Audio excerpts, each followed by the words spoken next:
Hi, எல்லாத்துக்கும் வணக்கம். நான் இப்போ எங்கே வந்திருக்கேன் அப்படின்னா, ஒரு முதியோர் இல்லத்துக்கு வந்திருக்கேன். அங்கே நாங்கள் அவங்கள என்ஜாய் படுத்துறதுக்காக பாட்டு கச்சேரி அவங்களுக்காக நாங்கள் பாட வந்திருக்கோம் இலவசமாக. அவங்க மனசில் உள்ள என்னென்ன ஆசை என்னென்ன அவங்களையும் பாட வச்சு கொஞ்சம் என்ஜாய்மெண்ட்டு கொடுக்குறதுக்காக வந்திருக்கோம்.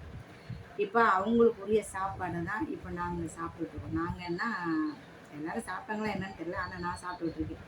இங்கே என்ன இருக்குது தெரியுமா? தயிர் சோறு, இது வத்த குழம்பு, அப்புறம் இது பொடி.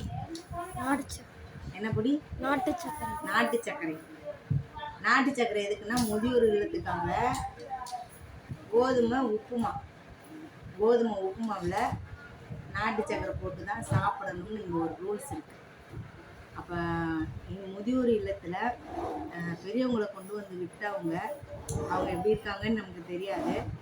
இவங்களுக்கெல்லாம் யார் யார் இருக்காங்கன்னு தெரியாது.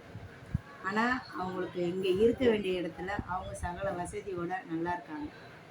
அவங்களுக்கு வேணுங்கிற சாப்பாடு, அவங்களுக்கு வேணுங்கிற ஒரு உடம்பு கண்டிஷனுக்கு என்னென்ன கொடுக்கணுமோ அதை தான் கொடுத்துட்ருக்காங்க.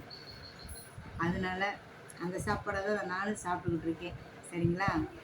நான் இப்போது சாப்பிட்டு முடிச்சுட்டு அதுக்கப்புறம் இந்த வீடியோவை பார்த்ததுக்கப்புறம் அவங்களோட நான் என்ஜாய்மெண்ட்டு பாட்டு பாடி அவங்கள ஜாலியாக என்ஜாய்மெண்ட்டு பண்ணதுக்கப்புறம் அதையும் ஒரு வீடியோவை நான் எடுத்து போடுவேன். இந்த மாதிரி உங்களுக்கு தெரிஞ்ச விஷயங்களை நீங்கள் முதியோர் இல்லத்துக்கு தான் அப்படின்னு இல்லை, வீட்டில் இருக்கிறவங்களும் நிறையா கஷ்டப்படுறவங்களாம் இருக்கிறாங்க.